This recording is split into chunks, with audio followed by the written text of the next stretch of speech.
நமஸ்தே. இன்னைக்கு நாம் இந்த வீடியோவில் மத்தியமா நியூ சிலபஸ் ஹிந்தி பிரச்சார் வாகினி 2 புக்கில் இருக்கக்கூடிய பாக் 2 கத்திய இந்த கத்திய பார்ட்டில் நாம் 8வது லெசன், அதாவது ஏக் டோக்ரி பர் மிட்டி அப்படின்ற இந்த லெசனுக்கான சாராங்சையும் இதுலேருந்து வரக்கூடிய பிக் கொஷின்ஸ், அதாவது 5 மார்க் கொஷின்ஸையும் நாம் பார்க்க போகிறோம். இதில் இருக்கக்கூடிய 1 மார்க் கொஷின்ஸ், 2 மார்க் கொஷின்ஸ்லாம் நான் நெக்ஸ்ட் வீடியோவில் போடுறேன். அதுக்கான லிங்க்கையும் நான் கொடுத்துட்றேன். இது வரைக்கும் நம்ம சேனலை சப்ஸ்கிரைப் பண்ணாதவங்க சப்ஸ்கிரைப் பண்ணிக்கோங்க. வாங்க இப்போ நாம் 8th லெசனுக்கான சாராங்ஸ் பார்க்கலாம். ஏக் டோக்ரி பர் மிட்டி.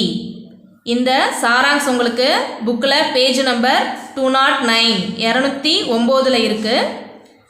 இந்த லெசனை எழுதினவங்க மாதவ் ராவ் சப்ரே அப்படின்றவங்க இந்த லெசனை ரைட் பண்ணியிருக்காங்க. ஏக் டோக்ரி பர் மிட்டி அப்படின்னா ஒரு கூடை நிரம்ப மண்.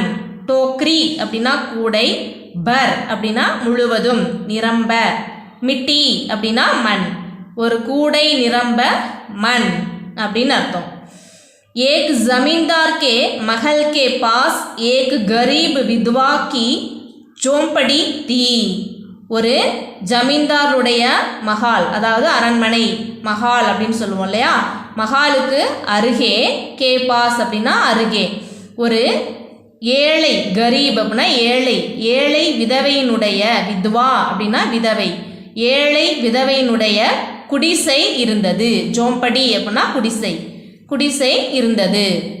अपने महल का हाथा बढ़ाने के लिए जमींदार ने उस झोंपड़ी को हटाना चाहा.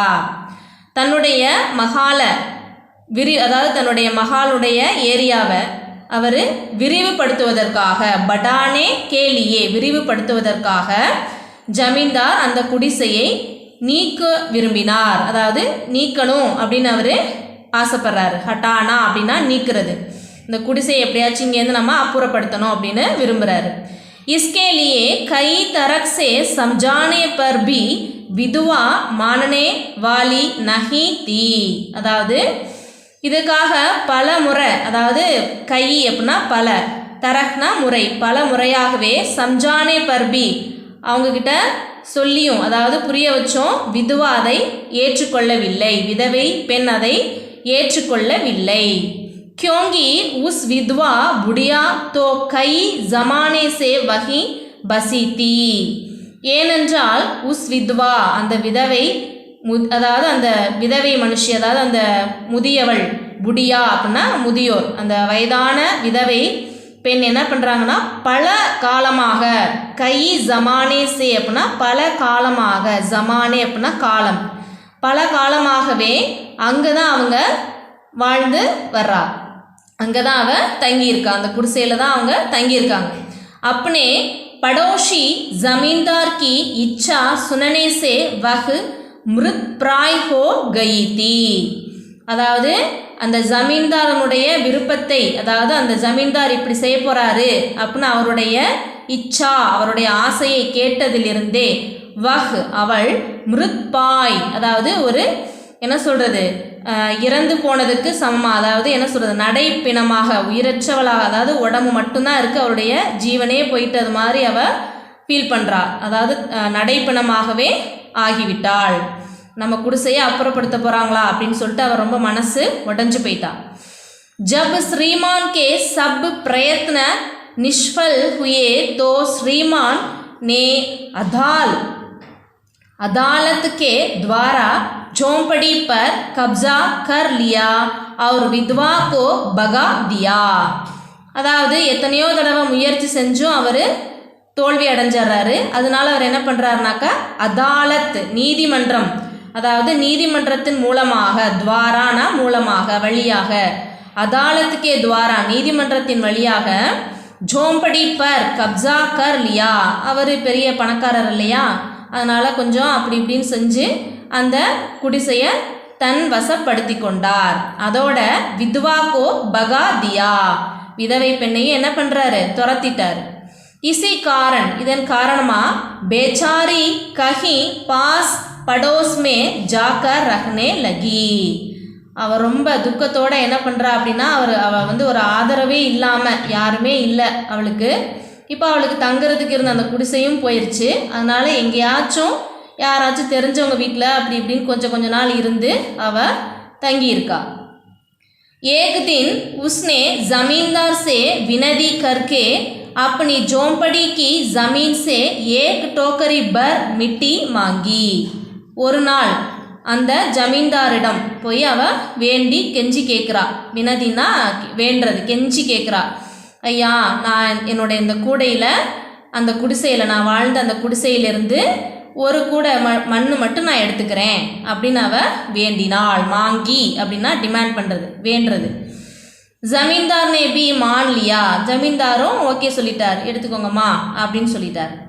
अपने आंतरिक दुख को संभाल कर उसने अपनी टोकरी में मिट्टी ली.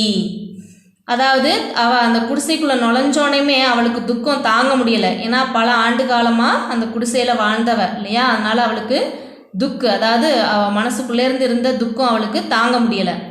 ஒரு வழியாக அந்த துக்கத்தை அவள் சமாளிச்சுக்கிட்டு, சம்பால்கர் அப்படின்னா சமாளித்து கொண்டு, உஸ்னே அப்படி அவள் தன்னுடைய அந்த கூடையில் மண்ணை எடுக்கிறா, அள்ளி வச்சுட்டு, பர் அப்பனே சிர் பர் டோக்கரிக்கோ தர் ந சகி. அதை தன்னுடைய தலையில் தூக்கி வைக்க பார்க்குறா, ஆனால் அவளால் அதை தூக்க முடியலை. इसलिए ஜமீன்தார் से हाथ जोड़कर मदद मांगी. ஆகினால ஜமீன்தாரிடம் ஹாத் ஜோடுகர், நீங்களும் ஒரு கை போட்டு இதை எனக்கு தலையில் தூக்கி விடுங்க அப்படின்னு சொல்லி ஹெல்ப் கேட்குறா. மதத் அப்படின்னா ஹெல்ப், மாங்கி அப்படின்னா வேண்டினாள், கேட்டாள் அப்படின்னு அர்த்தம். ஜமீன்தாரும் அந்த கூடையை தூக்க இப்போ முயற்சி செய்கிறார். जमींदार ने भी उस पर तरस खाकर टोकरी उठाने की कोशिश की. அவரும் அந்த கூடையை தூக்க முயற்சி செய்கிறார். கோஷிஷ்னா முயற்சி. பர் டோக்கரிக்கோ உடான சகே, ஆனால் அந்த கூடையை அவரால் தூக்க முடியவில்லை. உட்டானா தூக்குறது. தபி विद्वान ने इस पर विचार करने के लिए कहा कि जब एक टोकरी की मिट्टी भी उनसे उठाई नहीं जाती है तो उस झोंपड़ी में बड़े हजारों टोकरियों की मिट्टी जन्म भर कैसे उठाई जा सकेगी. இப்போ அவள் கேட்குறா. அப்பொழுது அந்த விதவை பெண் வந்து கேட்குறா. என்ன கேட்குறா அப்படின்னாக்க, இந்த ஒரு கூட மண்ணையே உங்களால் தூக்கி வைக்க முடியலையே, அப்போ நீங்கள் இந்த குடிசைக்குள்ளே இருக்கக்கூடிய ஆயிரக்கணக்கான கூடை மண்ணை இந்த ஜென்மம் முழுக்க நீங்கள் எப்படி தூக்கி சுமக்க போகிறீங்க அப்படின்னு கேட்குறா. ஹசாரோங்கு டோக்கரியோங்குக்கு மிட்டி, ஆயிரக்கணக்கான கூடைகள் மண்ணை ஜென்மபர், அதாவது நீங்கள் இந்த ஜென்மம் முழுவதும் கைசே எப்படி உட்டாயி ஜா சகேகி தூக்க போகிறீங்க அப்படின்னு கேட்குறா. அப்படி கேட்டோனையும் அந்த ஜமீன்தாருடைய மனசில் இப்போ அவர் செஞ்ச தவறை உணர்றார். அதாவது நம்ம செஞ்சது தவறு அப்படிங்கிறத இப்போ தான் அவர் உணர்றாரு. ஜமீன்தார் கி ஆங்கே வித்வா கே उपर्युक्त वचन से खुल गई और क्षमा मांगकर झोंपड़ी को वापस दे दिया. ஜமீன்தாரனுடைய கண்கள் விதவையினுடைய இந்த சொற்களில் மூலமாக திறக்கப்படுகின்றன. குல் அப்படின்னா திறக்கிறது, வச்சன்சே அப்படின்னா சொல், இந்த சொல்லிலிருந்து திறக்கப்படுகின்றன. அதோட க்ஷமா மாங்குகர், மன்னிப்பும் கேட்டுட்டு அந்த குடிசையை, ஜோம்படிக்கோ அந்த குடிசையை வாபஸ் தே திரும்பவும் அவளிடமே ஒப்படைத்தார். அவ்வளோதான். இப்போ இதுலேருந்து வரக்கூடிய பிக் கொஷின்ஸ், 5 மார்க் கொஷின்ஸை நாம் பார்ப்போம். பிக் கொஷின்ஸில் இப்போ ஃபஸ்ட்டு கொஷின் பார்க்க போகிறோம். இது உங்களுக்கு பேஜ் நம்பர் 204 204 இருக்குது. फर्स्ट क्वेश्चन, जमींदार ने अपने महल को क्या करना चाहा, अपनी इच्छा की पूर्ति के लिए उन्होंने क्या किया. ஜமீன்தார் தன்னுடைய மகாலை என்ன செய்ய விரும்பினார், தன்னுடைய ஆசையை நிறைவேற்றுவதற்காக, பூர்த்தி கேலியே பூர்த்தி செய்வதற்காக, உன்ஹோனே அவர் என்ன செய்தார். जमींदार ने अपने महल का हाथा एक पड़ोसी विधवा की झोंपड़ी तक बढ़ाना चाहा. ஜமீன்தார் தன்னுடைய மகாலை விரிவுபடுத்துவதற்கு, எல்லையை விரிவுபடுத்துவதற்கு, அதாவது ஒரு விதவை பெண்ணுடைய குடிசை வரை விரிவுபடுத்த விரும்பினார். படானா அப்படின்னா விரும்புறது, விரிவுபடுத்துறது, தக்குனா வரை, ஜோம்படி தக் குடிசை வரை விரிவுபடுத்த விரும்பினார். इसके लिए उन्होंने विधवा को कई तरीके से समझाने का प्रयास किया. இதற்காக அவர் வித்வாக்கோ விதவையிடம், அதாவது அந்த விதவை பெண்ணுக்கு பல முறையாகவே சொல்ல அவர் முயற்சி செய்கிறார். பிரயாஸ் கியா அப்படின்னா முயற்சி செய்கிறார், அவங்களுக்கு அதை புரிய வைக்கிறதுக்காக. சமஜ்னா புரிகிறது, சம்ஜானே கா பிரயாஸ் புரிய வைப்பதற்கு முயற்சி செய்தார். விதுவா மானனே வாலி நஹி தி, விதவை அதை ஏற்றுக்கொள்ளவில்லை. इसलिए अदालत के द्वारा विधवा को वहाँ से निकालकर उसकी झोंपड़ी को अपने कब्जे में ले लिया. ஆகையினால நீதிமன்றத்தின் மூலமாக அந்த விதவையை அங்கிருந்து புறப்படச் செய்து, நிக்கால்கர் அப்படின்னா என்னது, கிளப்பி விடச் செய்து, புறப்படச் செய்து அப்படின்னு அர்த்தம். கிளப்பி விட்டு அவளுடைய அந்த குடிசையை தன்னகமாக்கி கொண்டார், தன்வயப்படுத்தினார் அப்படின்னு அர்த்தம். नेक्स्ट सेकेंड क्वेश्चन, विधवा को झोंपड़ी के भीतर जाने से क्या हुआ. விதுவாவிற்கு அதாவது விதவைக்கு ஜோம்படிக்கே பீத்தர் அதாவது அந்த குடிசைக்குள்ளே போனதும் அவளுக்கு என்னாச்சு, கியா ஹுவா என்னாயிற்று. विधवा को झोंपड़ी के अंदर जाते ही उसे पुरानी यादें सताने लगी. விதுவா அதாவது அந்த விதவை பெண் சோம்படிக்கே அந்தர் குடிசைக்குள்ளே சென்றதும் அவளுக்கு தன்னுடைய பழைய ஞாபகங்கள், புராணி யாதேங், புரான் அப்படின்னாக்கா புராணினா பழைய, யாதுனா நினைவு, யாதேங் நினைவுகள் துக்கப்படுத்தியது. சதானே அப்படின்னா துக்கப்படுத்துறது, துன்பப்படுத்துறது. அப்படி அவளுக்கு அந்த ஞாபகங்கள்லாம் வந்ததுனால அவள் ரொம்ப துக்கமாயிட்டா, ரொம்ப அவளுக்கு தாங்க முடியல. दुख के मारे उसकी आंगों से आंसू की धारा निकलने लगी. துக்கத்து அதாவது துக்கம் நிரம்பியதுனால அவளால் தாங்க முடியலை, அவளுடைய கண்கள்லேருந்து இப்போ கண்ணீர் புறப்பட்டன. கண்ணீர் இப்போ அவளுக்கு தாங்க முடியாமல் கண்ணீர் வழியுது. फिर अपनी आंतरिक दुख को संभाल कर उसने झोंपड़ी की मिट्टी को अपनी टोकरी में भर ली और उठाकर बाहर आई.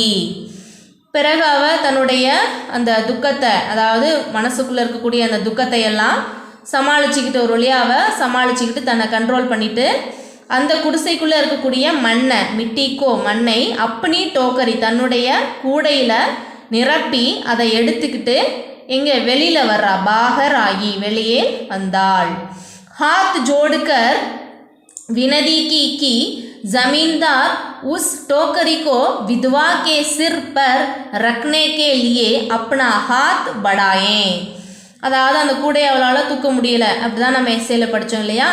அதுக்காக அந்த ஜமீன்தார்கிட்ட, ஐயா நீங்களும் ஒரு கை போட்டு இந்த கூடையை என்னோட தலையில் எடுத்து வைங்க, நீங்கள் கொஞ்சம் ஹெல்ப் பண்ணுங்க அப்படின்னு சொல்லி அவர்கிட்ட அவள் கேட்டா. அடுத்து थर्ड क्वेश्चन, विधवा स्त्री को अपनी झोंपड़ी वापस कैसे मिली. விதவை பெண்ணிற்கு, ஸ்திரீ அப்படின்னா பெண், வித்வா ஸ்திரீ விதவை பெண்ணிற்கு தன்னுடைய குடிசை திரும்பவும் எப்படி கிடைத்தது. கைசே மிலி எப்படி கிடைத்தது, வாபஸ்னா திரும்ப. विधवा ने अपनी झोंपड़ी की मिट्टी भरी टोकरी को सिर पर रखवाने के लिए जमींदार से मदद चाही. அந்த கூடையை, அதாவது அந்த மண் நிரப்பி அந்த கூடையை தன்னுடைய தலையில், சிற்பர் தலை மீது வைப்பதற்காக, ரக்குனா வைக்கிறது, ரக்வானே கேலியர் வைப்பதற்காக ஜமீன்தாரிடம் உதவி வேண்டினாள். மதத் சாஹி உதவி கேட்டார், உதவி வேண்டினாள். ஜப் श्रीमान अपने हाथ लगाकर उठाने लगे तो उनको यह महसूस हुआ कि वह कार्य उनकी शक्ति से बाहर है. அதாவது அந்த ஜமீன்தார் அந்த கூடையில் கையை வச்சு தூக்க முயற்சி செய்கிறாரு. அப்போ அவரால் அதை தூக்க முடியல, அவரை உணர்றாரு. இப்போ அவ கேட்குறா, इस पर विद्वान ने कहा कि जब उनसे एक टोकरी भर मिट्टी नहीं उठाई जा सकती तो उस झोंपड़ी में पड़ी हुई हजारों टोकरियों की मिट्टी का भार अपने जन्म भर कैसे उठा सकेंगे. இந்த ஒரு கூட மண்ணையே உங்களால் தூக்க முடியலையே, அப்போ இந்த குடிசைக்குள்ளே ஆயிரக்கணக்கான கூடைகள் மண் இதுக்குள்ளே இருக்கே, அதை நீங்கள் இந்த பாரத்தை, அதாவது ஹசாரோं टोकरियों की मिट्टी का பார், இந்த ஆயிரக்கணக்கான கூடைகள் மண்ணை, அவ்வளோ பெரிய பாரத்தை, பார் அப்படின்னு நம்மளே பாரம்னு தமிழில் சொல்லுவோம், சுமை அப்படிங்கிற அர்த்தம். இந்த பாரத்தை உங்களுடைய ஜென்மம் முழுவதும், ஜென்மம் முழுவதும் எப்படி நீங்கள் தூக்கி சுமக்க போகிறீங்க அப்படின்னு கேட்குறா. विधवा के इस कथन से जमींदार की आंखें खुलीं और क्षमा मांगते हुए उसकी झोंपड़ी को वापस दे दिया. விதவாவினுடைய இந்த சொல்லிலிருந்து, கத்தன் சே, இஸ் கத்தன் சே, இந்த சொல்லிலிருந்து ஜமீன்தாருடைய கண்கள் திறக்கப்பட்டன. அதோட க்ஷமா, அவர் மன்னிப்பும் கேட்டார். அவளுடைய அந்த ஜோம்படி, குடிசையை திரும்ப அவளிடமே கொடுத்தார் அப்படின்னு சொல்லியிருக்காங்க. இவ்வளோதான் இந்த லெசன்லேருந்து உங்களுக்கு 3 கொஷின்ஸ் கொடுத்துருக்காங்க, பிக் கொஷின்ஸு. நீங்கள் எஸ்ஏ படிச்சுட்டு அதுக்கப்புறம் கொஷின் ஆன்சர்ஸ் படிச்சிங்கன்னா ரொம்ப ஈஸியாக உங்களுக்கு புரியும். சரிங்களா? இந்த வீடியோ உங்களுக்கு ரொம்பவே யூஸ்ஃபுல்லாக இருந்திருக்கும்னு நினைக்கிறேன். பிடிச்சிருந்தால் லைக் பண்ணுங்கள், ஷேர் பண்ணுங்கள், சப்ஸ்கிரைப் பண்ணுங்கள். தன்யவாத்.